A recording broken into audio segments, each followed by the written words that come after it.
Hello everyone, welcome to my YouTube channel. In the previous video, we have seen how Lambda function works in Kotlin.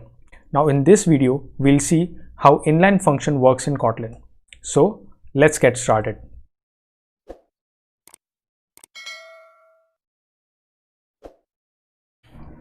According to the definition, an inline function is declared with a keyword inline.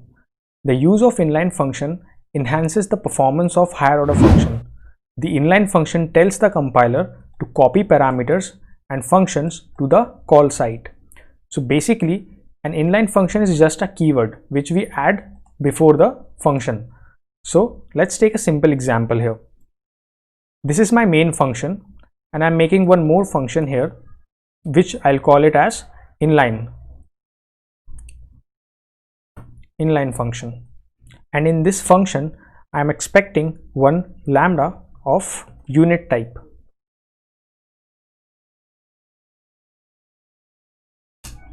This is my normal function here. It is not inline yet. And in this function, I'll call fn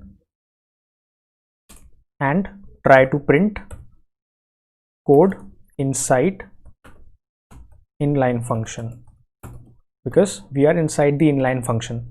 Now let's try to call this inline function from the main function and try to pass lambda here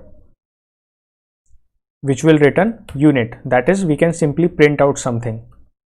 Code, instead of code, let's write calling inline function. But as of now, this function is not inline.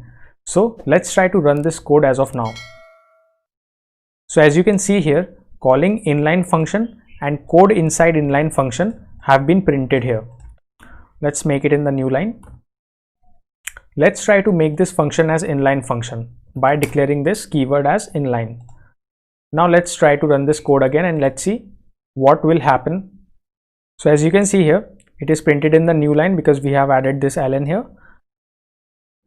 And the output remains the same, calling inline function and code inside inline function. That is, we have seen previously also. So what is the difference between a normal function and inline function? Because the output we have seen is the same. Let's check it out.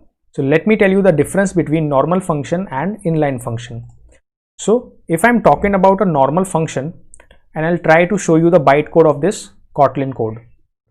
So to show the bytecode of this, let's go to tools here. If you can see in the tools, let's go to Kotlin, and in Kotlin, show Kotlin bytecode, the last option. If I'm going into this, then here if you can see, I'm passing lambda to the inline function. So basically what Kotlin does internally is that Kotlin internally creates a separate class and separate instance for every lambda we have created.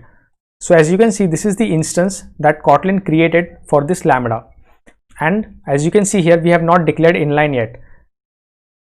So let's try to declare this inline and check the bytecode again. And as you can see, the bytecode is changed completely because Kotlin is not creating a separate class or separate instance for this lambda.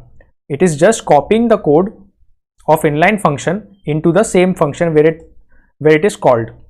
Let's try to copy this call site of inline function 3 times. And now let's check out the bytecode again.